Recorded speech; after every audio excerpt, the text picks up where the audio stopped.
And today I want to shout out all the youth ministers, all the community organizers, all the people who kind of just put rubber to the road. Because I'm the type of person that I be telling people, yo, listen, don't just leave it in God's hands. God gonna do what God do, but you gotta do your part too.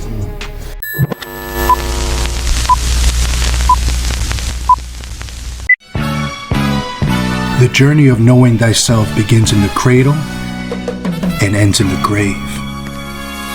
One way to capture those moments of ourself can be found in the shelf.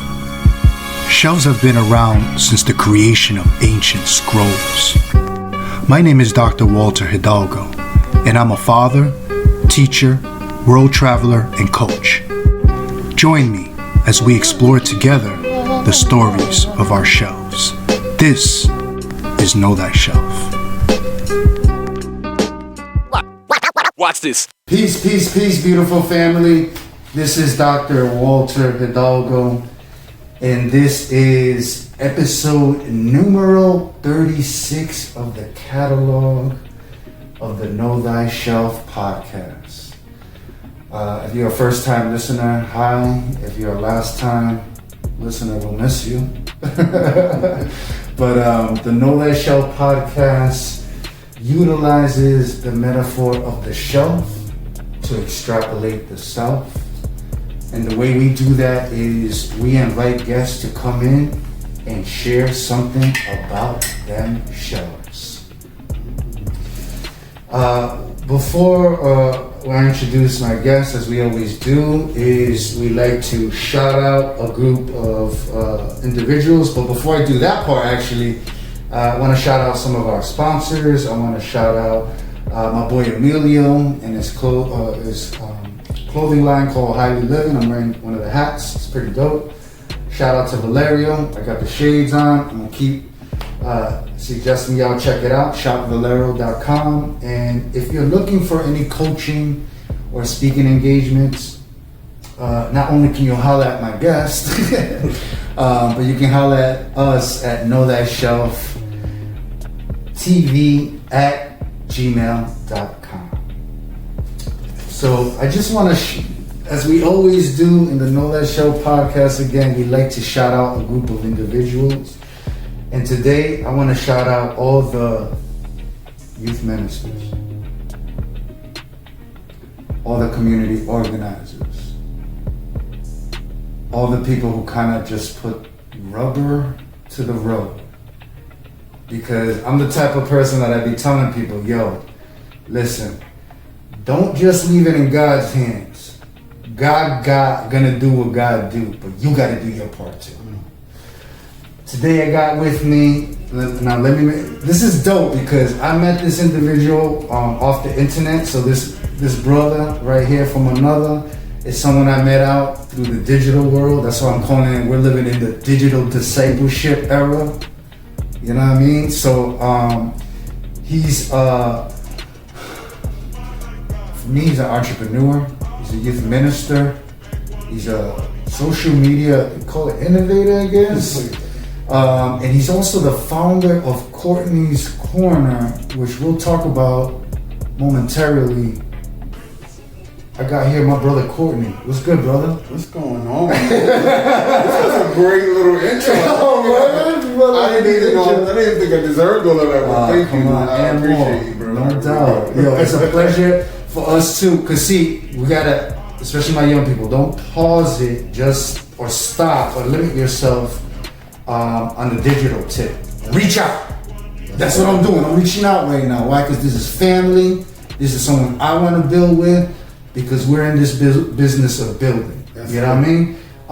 Courtney, I always say, and I love this because I don't know you, So I always tell people, if we were to jump into Bill and Ted's Excellent Adventures and go back in time to a younger Courtney, what would we see? What would we hear? But let's begin. Where are you from, my brother? I am from Brooklyn, New York, born and raised. BK every day, we always Yes, sir. say. Talk to us about that. living in Brooklyn was a dream for me. It is a dream for me. I don't see myself venturing out anywhere else to like call home as of yet. I feel like, you know, Brooklyn has been there. I watched this movie called Brown Sugar. Yeah. And they were talking about like how hip hop was what brought them together. And I feel like Brooklyn is what made me. Brooklyn is what saw me through my struggle, but Brooklyn was also where I found the love for what I do now. You know, the people that live and reside in Brooklyn, you know, you see all the glorious parts of, you know, the cookie cutter thing that social media wants you to see about Brooklyn. But there's some hard places, some hard hit places. And I was born and raised in those hard hit places where you didn't always have. People weren't always providing for you. You had to make a way out of nowhere. You know what I mean? And having that love of God and knowing that at the end of the day there is that light at that tunnel that we talk about all the time, got me through. You know, God pushed me through. He gave me that jump start for me to continue walking down this path. So, man, it's been an experience. So of course, I'm not gonna come up in here and not doing my homework. One thing you're very vocal about was a health condition that happened to you that kind of derailed you. Yeah. I always say that through chaos comes like blessings on the low. So talk to us about that, because I think that's important, particularly in a world that's not as health conscious. Yeah. You know what I'm saying? But it's just so many variables. But speak on that. Yeah, you're actually so right when you talk about, you know, people not being health conscious, especially as men. As men of all races, of all ages, we are not health conscious. And in some communities, sometimes you're just not health conscious because you don't know how to be. You don't know what the guidelines are. You know, you're just following how your grandmother raised you and how your great grandmother raised her, and that's how they're gonna raise you. And that's how you're gonna, you know what I'm saying? So like that generational curse that we talk about breaking, that's in part of it. So with me, I was born with like some birth defects. Like my kidneys were abnormal, one didn't function, one did function. We didn't find that story out until later in life when things started kind of dissipating and my body started breaking down. But I was always overweight. That was something that my family kind of battles with. You know, we're all kind of, all overweight. My family has history of diabetes and things like that. I lost my mom and my dad to health issues, so that was something that we had to go through. But then I had my own journey, you know what I mean? And it wasn't until my start of high school that a lot of it started to unravel. So, I suffered with what we call pseudotumors, which are like fake type of migraines, tumors that are in the back of your eye that cause you to have excessive migraines to the point where you black out. And I had that all through high school, and I suffered with that. And then it wasn't until a year after I graduated high school that my kidneys failed. So not only was the best years of my life on that point, I battled, but then once I graduated and I figured at that point in time, I made it. Even though I was going through these struggles, I did something. I accomplished the accomplishable. Like, some people don't get a chance to see that. You know what I'm saying? But I did that, and I was on the way to college, and life had other plans, you know what I mean? And my kidney shut down, and that was another derailment. So I went through 9 years of dealing with that battle. But you talk about chaos comes blessings. In that battle, I found my peace. I found my calling. I found where I was supposed to be. It didn't hit me until now, but I knew then that this was going to be something. It was a seed that had been planted in all those years ago, and that was the word build that you talked about earlier. Like to build. And I knew that at the time that God was calling me to do something. Just didn't know what it was, but I've always had this natural gift of bringing people together, even in the pain. Right, so I went through dialysis treatments. My kidneys were suffering. My health started suffering. My heart started suffering because of being on dialysis. And even in that chaos, even in that that struggle, trying to find myself, I knew that my job was bigger than that circumstance. What I was called to do was bigger than the circumstance, and I suffered. I suffered for a very long time, to a point where I just wanted to call it quits. This is it. There's no way I can live past this. I felt restricted. I felt like I was in this box. And I know I'm talking to myself, Courtney, now. I'm like, well, listen, you had to go through that to get here. But in that point in time, I didn't see that, right? You don't never see that then. You don't know. You just know that you're in a circumstance. Yes, you are doing all these things, and yes, you are building and bringing people together, but what about you? What about your person? What about your mental? And I was broken.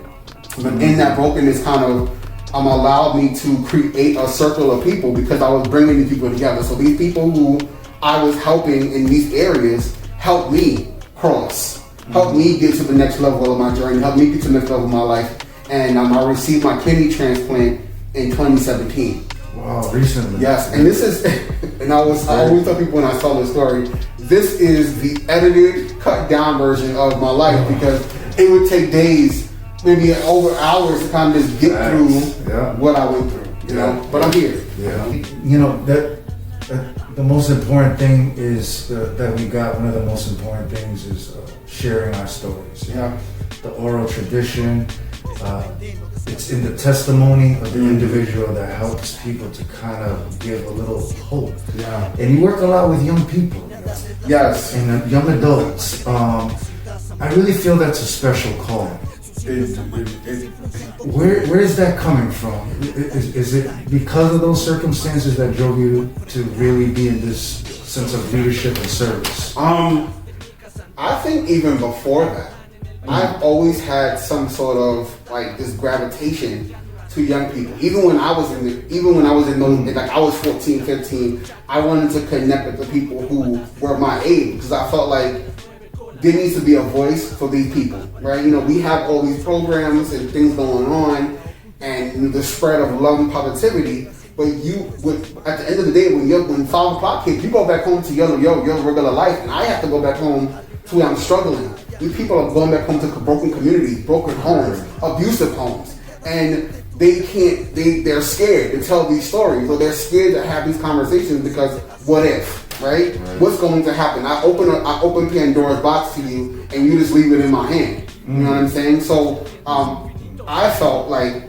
especially at the high school, I felt like there becomes a point in our age where all the glorious things kind of comes to a halt. Right? All these programs and all these things that were fun as you grow up, you can no longer be a part of because now you're not age qualified to be there. Right? So all these things that that has this level of support and love and care and concern is not cut off because you're not of age anymore, and now you're stuck having to grow up, and people think 18, 21 is the age, but in reality you are just now getting to the realm of reality. And you are in the baby stages of the beginning of your life. I feel like everything up until that point was a bubble wrapping or aluminum foil that just kind of come off, and now you get to come out into the world. You know what I'm saying? Like you're sheltered. Yes. It's so deep because I'm hearing you and I'm like, I'm almost 40 and I still feel I'm still learning. I'm still in my prime, and our young people.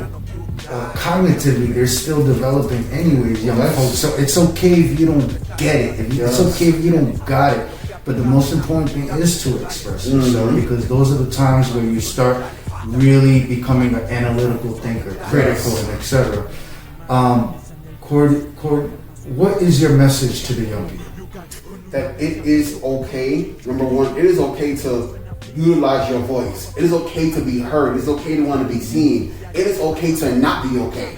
I think that is very, very important that people put you in this box that everything is going to be okay. There are times where you are struggling. There are times where you're going through, and it is okay to express that.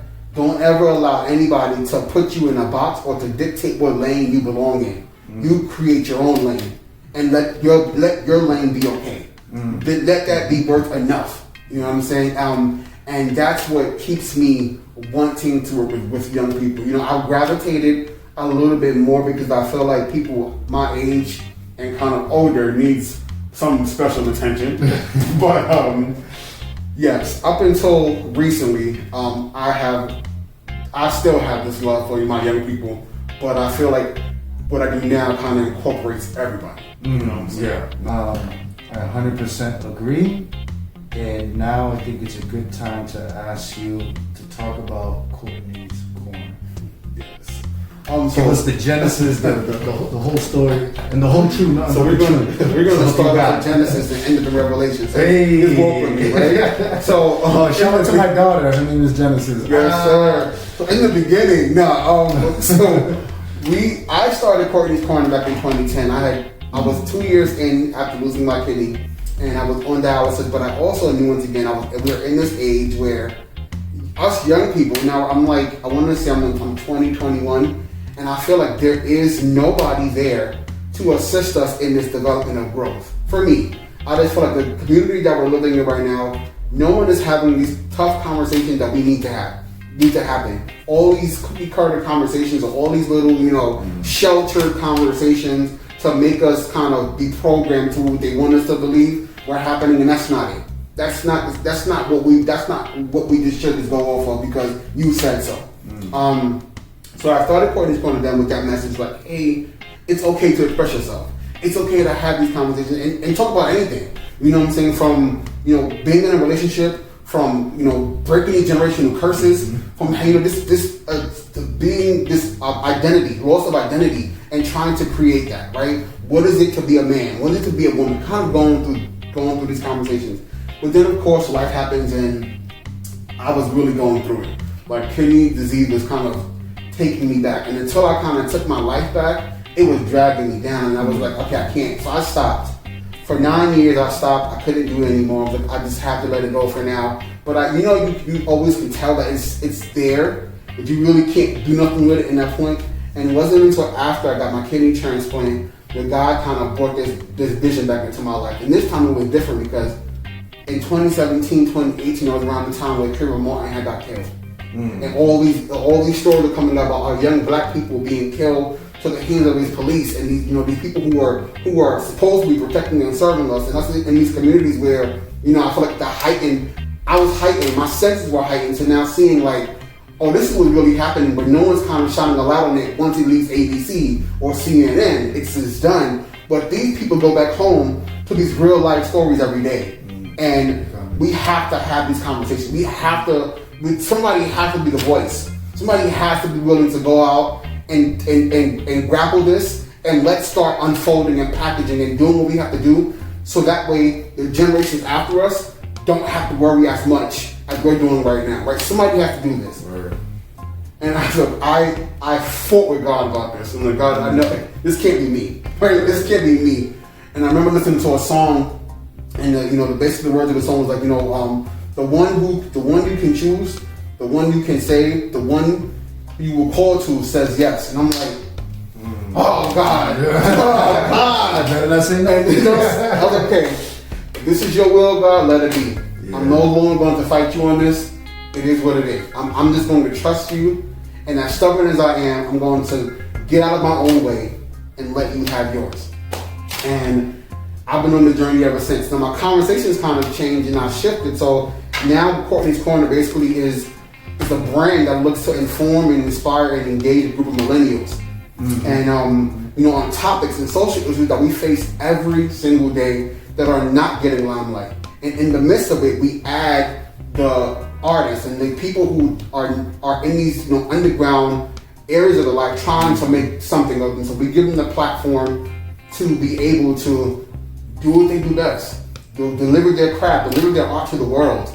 And that's what we've been doing. We do it in like a talk show form. We have a podcast, and most recently, during COVID, our IG show, which we've done, and the amount of love and support we've done so far, we've gotten back, especially from like celebrities and people like that I don't know. You know what I'm saying? Kind of like wanting to come and be a part and join in the conversations, and then having people kind of take that back out. You know what I'm saying? And take those messages and utilize them wherever they may go, has brought Courtney's Corner into fruition in this moment right now. And like I said to you off camera, like it just reminds me of like the spoken word movement, the poetry movement, hip hop, right? Yes. How those spaces turned into these spiritual ethos of just expressing yourself, the aesthetics, but those places also served as meeting grounds for networking, thoughts, sharing, exchange, It's so true. bartering system on some like churches. Like that's a lot of the stuff that came out of my work. Shameless plug, Beyond the Four Walls, the Rise of Ministry and Spirituality Hip Hop, is that, you know, they were like little churches, you know, where the community gathering and assembly of the people, iglesia, the Greek word. I want to know from you, what you got in the Know Thy Shelf podcast. We ask people to bring in something that comes out of their shelf. What you got for us? Every time somebody asks me to do something, I always think like these over the top thoughts. Like, what am I going to do? I could bring a damn picture in, a big picture frame, or like, what am I going to do that is going to show some importance, right? And up until yesterday, I'm like, okay, I'm thinking of the word bill. It's in my head, and I'm like, okay, what am I doing with this? Like, I have my Courtney's Corner LLC binder, and I'm like, okay, I'm going to bring that. And I swear to you, it wasn't until this morning I got up, I showered, and as I was getting myself ready, I'm like, wait, it's here. And I could see it clear as day. So I brought something that I wear with me every single day, and this is my cross. And people may say, "Oh, this is cheesy. Why would you bring a cross?" So I am also a member of a Kajenga organization, and Kajenga is Swahili for bills. And I got this back in 2010. And the reason why it's important and it's significant to me is this cross was something that I had to bear for 10 years, right? And Speak on it, I had to go through the fire. I had to go through the fire of my life, and I didn't think that I was going to make it. But guess what? This cross that I had to bear walked with me, and it kept me in remembrance that no matter where I go, I'm not alone, and that God died on the cross so that I could live. Right? Our Lord and Savior died and rose again so that I can be okay, so that I can be free. And I wear this. I don't take this off. I shower with this. I don't go anywhere unless I have my cross on. And when I don't have it on, my whole day is ruined. And people may say, "Oh, this is a cheesy little thing," but it means more to me than anything else that I can touch with my hands or see with my eyes, because this knows my story. If I was to leave anything behind, it would be this cross. This cross would be able to tell you what I went through when I didn't look like this, or I didn't feel like this. Like I had skin pigmentation, and I couldn't breathe, and I couldn't talk, and I couldn't walk, and there was days where I couldn't eat because I didn't have the money to eat. You know what I'm saying? And I had people turn their back on me, but guess what? God never turned his back on me.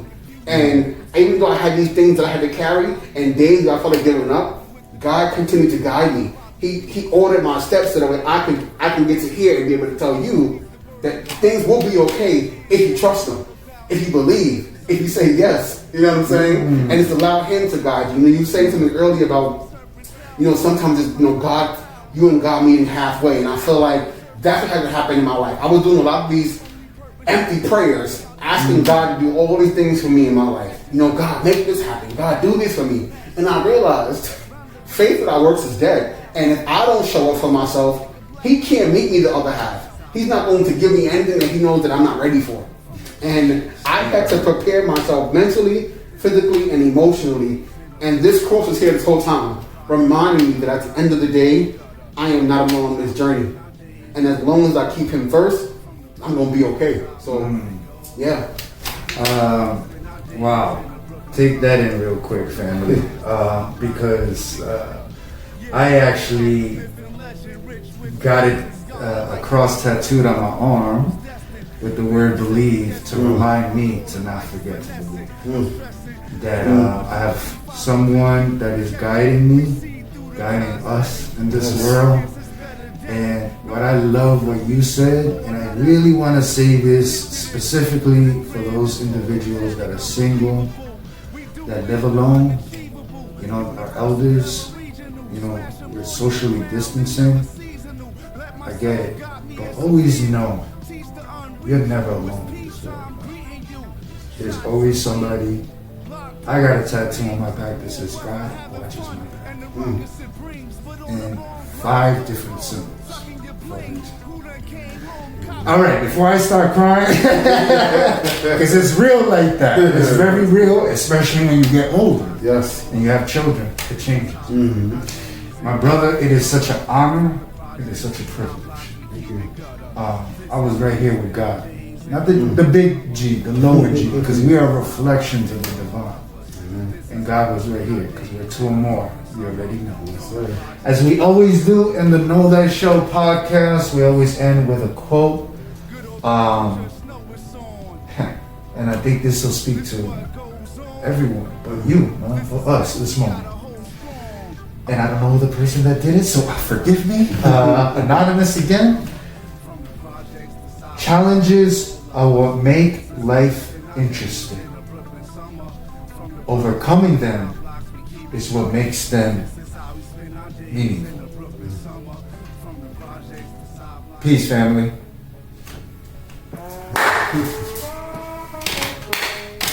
God's good all the time.